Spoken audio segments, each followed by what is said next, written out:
Bonjour à toutes et à tous et bienvenue sur HospiLive, le live des hôpitaux Champagne Sud. Avec Guillaume Poujol qui assure la technique, aujourd'hui nous avons le plaisir de vous accueillir depuis le centre hospitalier de Troyes. En compagnie de nos invités que je vais vous présenter dans un instant, nous allons nous intéresser à nos aînés, à leur accompagnement, à celui de leurs aidants ou de leur famille, à travers une nouvelle structure qui vient d'être récemment mise en place dans nos établissements. C'est le centre de ressources territoriales de Bar-sur-Seine, qui est rattaché à l'EHPAD du domaine de Fontars, lui-même dépendant du centre hospitalier Christian Braun de Bar-sur-Seine. Pour nous éclairer sur ce sujet, j'accueille le docteur Michel Lacombe, gériatre et médecin coordonnateur de l'EHPAD du domaine de Fontars. Bonjour docteur. Bonjour. À vos côtés, Madame Séverine Petit, infirmière diplômée d'État, coordinatrice du Centre de ressources territoriales. Bonjour Madame. Bonjour. Et Madame Magali Pastoret, aide-soignante en gérontologie, membre de l'équipe du CRT de Bar-sur-Seine. Bonjour Madame. Bonjour. Alors tout d'abord, pour commencer, docteur Lacombe, est-ce que vous pouvez nous dire ce qu'est un centre de ressources territoriales et depuis quand ils existent au niveau national ? Oui, bonjour. La définition, c'est un dispositif d'accompagnement de la personne âgée à domicile. C'est pour moi un peu restrictif. Ce n'est pas qu'un dispositif d'accompagnement de la personne âgée. Je pense qu'on peut élargir cette définition dans le sens où c'était aussi une aide pour les aidants familiaux, mais également aussi une expertise pour les soignants. D'accord. Et au niveau national, c'est un nouveau dispositif qui est assez récent, il me semble. Oui, tout à fait. Il date de 2022. C'est un dispositif national qui est mis en place. En ce qui nous concerne, sur la région Grand Est, il y a 23 CRT opérationnels depuis le début de l'année 2025. Et nous sommes le deuxième CRT pour l'Aube. D'accord, très bien. Et du coup, ce CRT, il existe depuis quelques semaines seulement à Bar-sur-Seine, quelques mois maintenant. Comment vous avez obtenu cette appellation et quels sont les enjeux pour le territoire bar-sécanais ?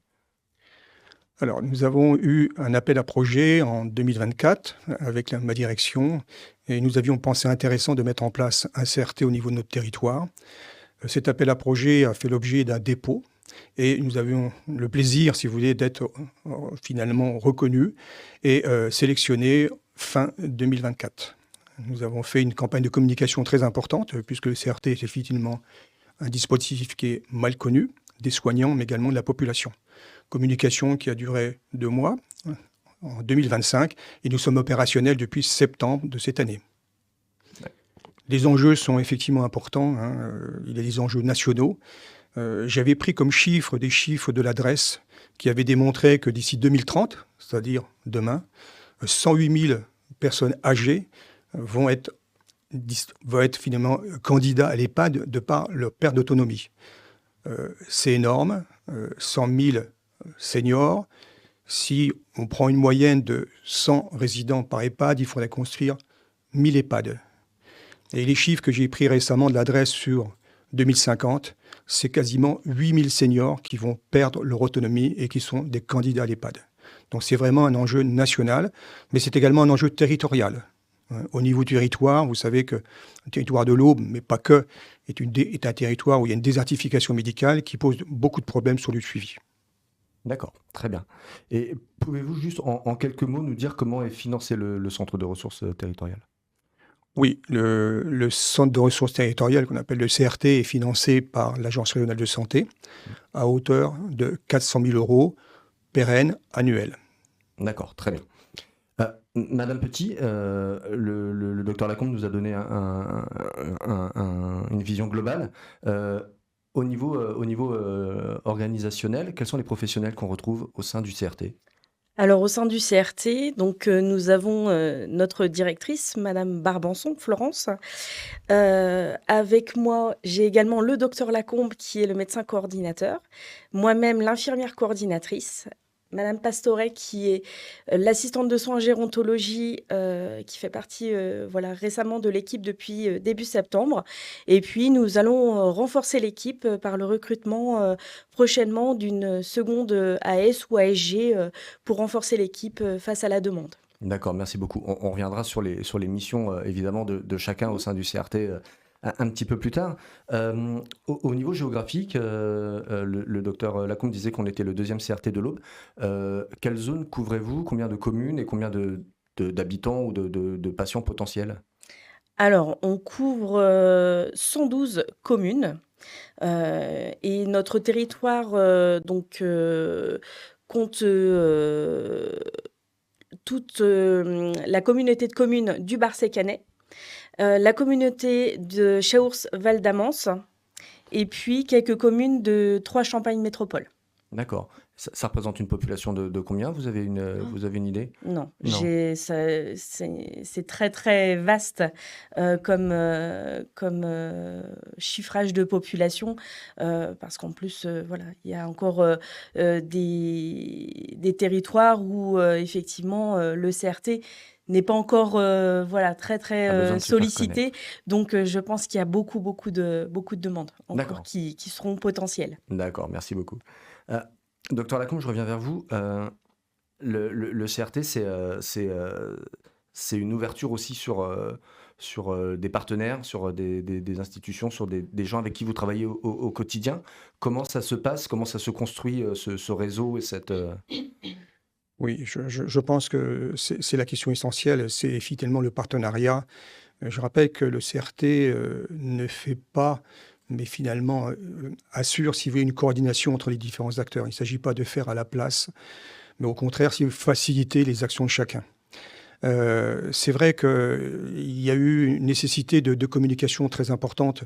J'ai ressenti parfois une certaine crainte d'être mis de côté, mais ce n'est absolument pas le cas, ce n'est pas du tout notre objectif. Les partenaires, c'est bien sûr tout ce qui gravite autour de la personne âgée, en commençant bien sûr par les aidants familiaux, qu'ils soient familiaux ou voisinage, tous les libéraux, toutes les structures associatives. Ils ont besoin de se connaître. Il y a aussi un besoin aussi de faire passer l'information de façon beaucoup plus fluide que ce qu'il existe aujourd'hui. Les partenaires actuellement sont très demandeurs. Ils ont été rassurés par ce qu'on a pu leur présenter lors des campagnes de communication. Et de plus en plus, on a des retours très positifs en disant, écoutez, dans des situations finalement complexes ou qui étaient très chronophages pour ces personnes qui finalement ont beaucoup de travail, ils s'aperçoivent que c'est quelque chose qui leur est aujourd'hui absolument indispensable. D'accord. Alors, on va rentrer dans la pratique maintenant, que les gens comprennent bien ce que c'est qu'un CRT, à qui il s'adresse et quels sont les profils des bénéficiaires? Alors le CRT a deux volets. Donc le volet 1 qui va plutôt s'adresser à toutes les personnes âgées à partir de 60 ans, à leurs aidants, aux professionnels de santé qui s'occupent de personnes âgées à domicile.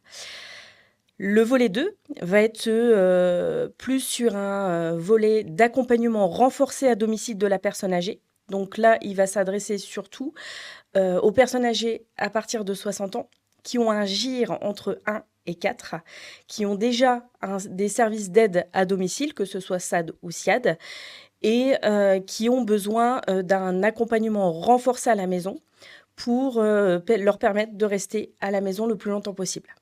D'accord. Et alors, concrètement, parce que c'est vous qui êtes sur le terrain, mesdames, comment vous vous organisez l'une et l'autre pour répondre à chacun de ces deux volets?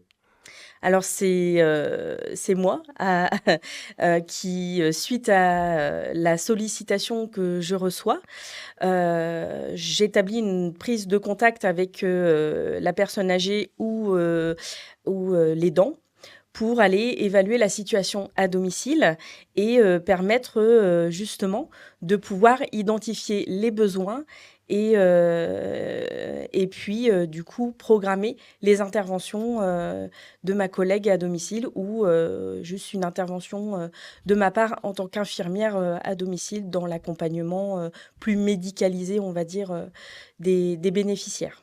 D'accord, donc il y a un volet un peu plus médical, un volet plus Un peu accompagnement, plus social. un peu plus social. Ouais.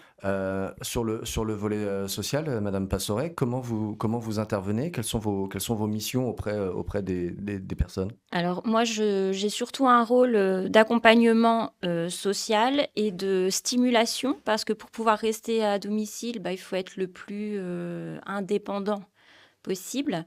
Donc mon but, c'est de renforcer un petit peu les acquis qui persistent, les facultés qui restent, pour que le maintien à domicile soit possible. Donc ça va prendre plusieurs aspects. Ça va être soit la mémoire, soit de la motricité, soit un aspect social pour des personnes qui sont très isolées. Ça peut être un accompagnement chez le médecin. Enfin voilà, c'est toutes les petites choses comme ça qui permettent de ne pas basculer vers l'institutionnalisation parce qu'il y a un manque, un tout petit manque ou social ou moteur ou cognitif. D'accord. Et ça se présente sous la forme d'ateliers, d'entretiens individuels. Comment vous le travaillez concrètement? Alors, ça va être très variable en fonction des personnes, des bénéficiaires, en fait. Il y a des personnes avec qui je vais faire des ateliers centrés sur la cognition, la mémoire immédiate. Il y a des personnes qui vont être plus demandeuses d'autonomie au niveau de la marche, de l'équilibre, de la motricité. Il y a des personnes que j'accompagne aussi au niveau de l'isolement social sur de la formation informatique pour pouvoir rester en lien avec les proches éloignés. Ça prend plusieurs aspects en fait. Ça peut être très technique, comme ça peut être voilà, de la discussion, des gens qui ont besoin de parler, des gens qui ont besoin d'être véhiculés. Voilà, c'est assez large et ça correspond, c'est très individualisé en fait. Ça D'accord. correspond aux besoins spécifiques de chaque bénéficiaire. D'accord. Et qu'est-ce qui vous a poussé à rejoindre le CRT, vous, en tant que professionnel? Alors moi, j'ai travaillé pendant 12 ans globalement dans une unité de vie protégée. Donc j'exerçais mes fonctions d'ASG déjà en institution. Et ce qui m'a motivée à rejoindre le CRT, c'est que j'avais une approche beaucoup plus individuelle à domicile. Et puis on traite le problème entre guillemets à la source parce qu'on intervient avant qu'il soit trop tard et qu'on soit placé en institution. Donc c'est repousser une échéance, ça apporter une expertise à domicile avant que, que l'échéance soit là et qu'on se retrouve en institution. Donc c'est très enrichissant et j'ai l'impression de beaucoup plus investir, de beaucoup mieux investir ma fonction d'ASG via le CRT que via l'institution. D'accord. Merci beaucoup. Madame Petit, vous êtes infirmière coordinatrice du CRT. Est-ce que vous pouvez nous expliquer concrètement comment vous travaillez et auprès des patients, mais aussi auprès des partenaires? Je suppose que vous les rencontrez, vous les côtoyez énormément. Comment ça se passe au quotidien, même si je me doute qu'il n'y a pas de journée type, mais comment se passe votre travail? Quelles sont vos missions exactement? Alors moi, mes missions, on va dire que je suis l'interlocutrice privilégiée des personnes âgées, de leurs aidants, mais également, effectivement, comme vous le dites, des professionnels de santé. J'ai surtout lors de la phase de communication, j'ai sillonné le territoire à la rencontre de tous les partenaires libéraux, les professionnels de santé, justement pour faire connaître le CRT. Ils savent maintenant bien m'identifier, donc ils n'hésitent pas à me contacter dès qu'ils ressentent des besoins chez leurs patients. Et du coup, je suis vraiment au contact permanent avec je fais beaucoup de liens avec les professionnels de santé et au domicile, auprès des bénéficiaires. Je suis la première interlocutrice parce que je vais à leur contact, justement, faire une évaluation globale gériatrique à domicile pour évaluer leurs besoins et mettre en place effectivement les dispositifs qui existent déjà sur le territoire face aux besoins de la personne, parce que, comme le disait le docteur Lacombe, on n'est pas là pour faire à la place d'eux, mais effectivement, on va effectivement solliciter les partenaires du territoire à bon escient face aux difficultés, aux besoins des personnes âgées à domicile. D'accord. Et vous parliez des rendez-vous d'évaluation. C'est ce qui permet de faire entrer une personne dans le dispositif. Vous êtes la personne qui décide si l'entrée elle est possible ou pas, ou est-ce que c'est une commission, un conseil, est-ce que vous travaillez avec plusieurs professionnels pour vous dire oui, cette personne-là, effectivement, elle peut entrer dans le cadre du CRT? Alors, notamment, surtout sur le volet 2, il y a des conditions d'admission dans le CRT. On a déjà la condition du GIR, un GIR entre 1 et 4. Alors, juste le GIR, vous pouvez Oui.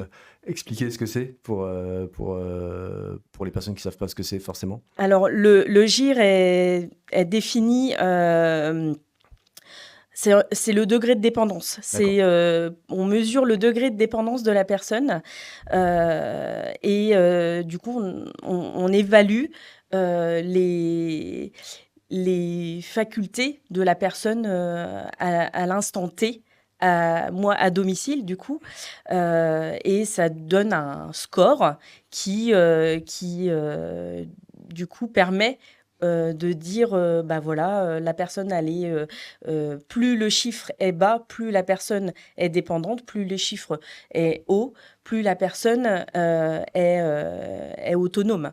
Donc, moi, j'évalue à domicile. En général, vu qu'ils ont déjà des aides à domicile, il y a déjà un GIR qui a été fait parce que les bénéficiaires ont déjà de l'APA, de l'allocation personne âgée à domicile. Et du coup, je me sers de ce GIR-là pour justement pouvoir alimenter mon inclusion dans le dispositif. Bien évidemment, il y a le critère d'âge aussi, l'âge 60 ans et plus. Et puis, il faut résider sur le territoire du CRT. Voilà. D'accord. Merci beaucoup. Docteur Lacombe, vous êtes le médecin coordonnateur. Quel est votre rôle et comment vous intervenez concrètement au sein du CRT? Je dirais que mon rôle est assez modeste. Pour 2 raisons. D'abord, je travaille avec une équipe, qui est fantastique, qui vraiment connaît parfaitement le sujet. Pour quelle raison aussi? C'est parce que, nous avons constaté, nous médecins, c'est que très souvent, les problèmes ne sont pas que des problèmes purement médicaux, mais souvent des problèmes complexes, médico-sociaux, et qu'aujourd'hui la réponse, elle est très mauvaise. C'est l'envoi aux urgences, au 15, pour un problème qui n'est pas médical, et bien évidemment, ils ressortent, sans solution. Alors, je crois que mon intervention également, c'est bien sûr de valider, par exemple, une évaluation gérontologique standardisée qui permet de définir ce qu'on appelle, nous, un plan d'action personnalisé. Ça me paraît très important. D'apporter une expertise aussi à chaque fois qu'il y a besoin, si vous voulez, d'une information dite médicale. C'est la raison pour laquelle nous avons une réunion hebdomadaire sur des situations qu'on va appeler complexes. Je dois dire également que dans le CRT, il y a la mise en place aussi d'une surveillance médicale 24/24, 7 sur 7, par une société qu'on appelle EPOCA, au moyen d'outils connectés. Bien sûr, pas à la place du médecin traitant, mais quand le médecin traitant ne peut pas se déplacer, ou malheureusement quand il n'y a pas de médecin traitant. Donc là, j'interviens également sur certaines décisions, bien sûr en informant toujours les aidants, quels qu'ils soient, famille, infirmier libéral, mais également médecin traitant.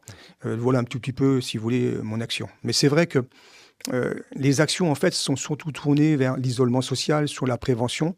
Je pense aussi intervenir assez rapidement sur des actions de formation.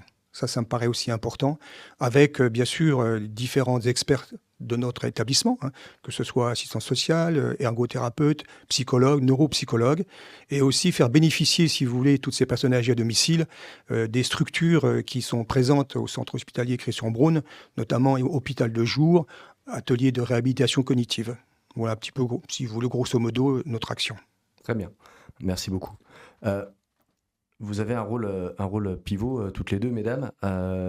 Comment ça se passe entre vous pour la répartition? Alors évidemment, une infirmière et une aide-soignante, vous n'avez pas les mêmes rôles, mais je suppose qu'il y a beaucoup de travail. Et comment vous vous répartissez? Comment vous arrivez à couvrir les besoins de la population, en plus sur un territoire qui est quand même très très vaste?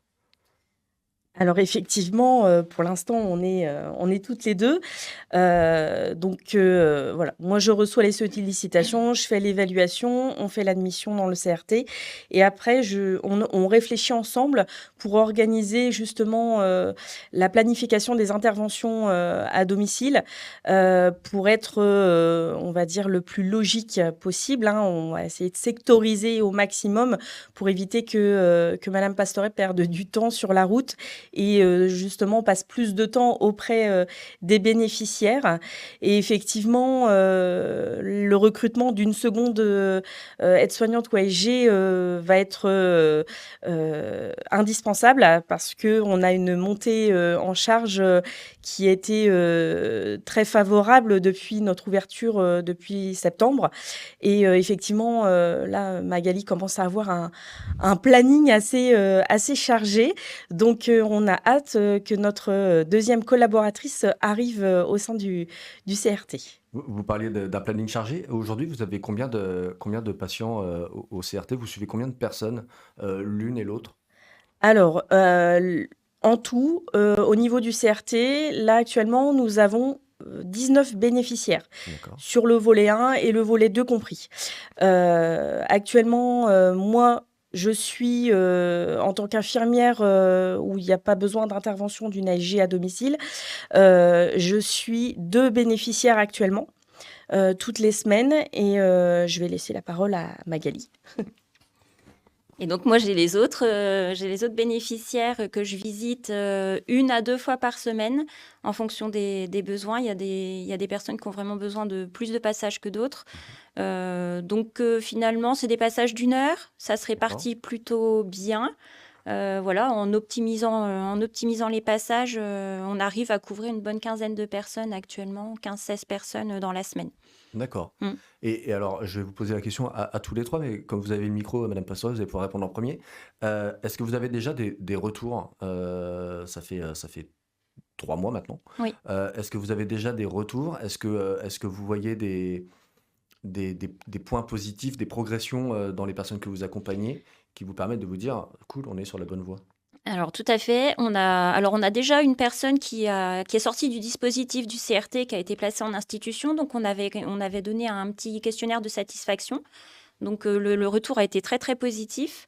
Voilà, il y avait que des encouragements et que des compliments. Donc là, c'est très très encourageant pour nous de voir qu'on est sur la bonne voie et qu'on répond vraiment aux besoins. Parmi les personnes que je visite actuellement, ils manifestent très régulièrement leur contentement, qui sont contents que j'intervienne, qui sont contents de ce que je propose. Et effectivement, il y a des progressions. Il y a des gens chez qui on est arrivé avec voilà, des gros problèmes sociaux, d'isolement, de solitude ou même de perte d'autonomie motrice. Et avec les exercices, qu'ils soient cognitifs, moteurs, et puis cette visite hebdomadaire, on sent qu'il y a eu une plus-value, qu'ils ont un comportement qui a changé, qu'ils sont un petit peu plus autonomes dans certains mouvements, la cognition aussi, on voit qu'il y a des petits, des petits pas qui se franchissent, c'est plutôt positif, effectivement. D'accord. Madame Petit, même question, et peut-être sur le volet retarder le manque d'autonomie, le fait d'entrer le plus tard possible en institution, de pouvoir rester à domicile. Sur ça, est-ce que vous voyez des choses concrètes? Oui, tout à fait. Notamment aussi, je voulais ajouter, on a été aussi beaucoup sollicité face à de la rupture de soins chez nos populations vieillissantes. Et justement, les professionnels de santé du territoire sont très satisfaits de notre intervention et permet justement d'avoir une continuité du projet de soins pour les personnes âgées. Donc, on les accompagne dans les prises de rendez-vous, on les accompagne aux rendez-vous médicaux parce que par faute de moyens de mobilité, avec des aidants parfois qui sont très éloignés. Donc on évite ces ruptures de soins et les professionnels de santé sont très contents de notre intervention parce qu'ils ne savaient plus quoi faire face à cette problématique sur le territoire. Très bien, docteur Lacombe, vous avez ouvert, vous allez conclure sur cet aspect-là et sur le fonctionnement à venir aussi.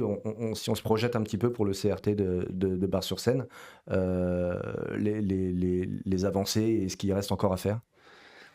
Alors, il y a effectivement beaucoup de choses à faire, ça c'est sûr. Alors, j'insisterai sur la prévention. Je pense que c'est un élément important. Il faut savoir que, par exemple, la chute est une des raisons les plus fréquentes d'hospitalisation. Et là, il y a un gros travail à faire. Alors, aussi bien sur, finalement, l'analyse de l'habitat, et c'est là où intervient notre ergothérapeute, l'analyse aussi des ordonnances. Vous savez que certains médicaments n'ont pas complètement leur place chez le sujet âgé. Et malheureusement, si vous voulez, la multiplicité de pathologies entraîne une multiplication des médicaments. Donc là, c'est une analyse véritablement d'expertise en matière de gériatrie. Des formations aussi, et on a vraiment l'intention aussi de former aussi le maximum. Alors, il y a déjà des actions de formation au niveau des associations, mais on vient en complément. Il y a plein de choses à faire. Il y a un très bon retour. Moi, je suis un ancien médecin libéral et j'ai gardé de très bons contacts avec le milieu des infirmières et médecins libéraux. Et je sens qu'il y a toujours une demande encore. Voilà. Nous allons d'ailleurs refaire une réunion d'information avec les infirmiers libérales qui sont souvent au premier rang des pathologies. Elles sont souvent un peu seules. Et on va les revoir pour leur expliquer également ce que le CRT peut leur apporter et faciliter toutes les contacts, les communications, la circulation des informations. Très bien. Merci beaucoup, docteur Lacombe, mesdames Petit et Pastoret. Merci beaucoup pour cet échange. C'était vraiment passionnant. Je pense qu'on aurait pu encore, échanger pendant de longues minutes. Merci à vous également de nous avoir suivis. N'oubliez pas que vous pouvez retrouver ce live en replay sur la chaîne YouTube des Hôpitaux Champagne Sud. Je vous souhaite à tous une très bonne journée, de bonnes fêtes de fin d'année par avance et à bientôt. Merci. Merci.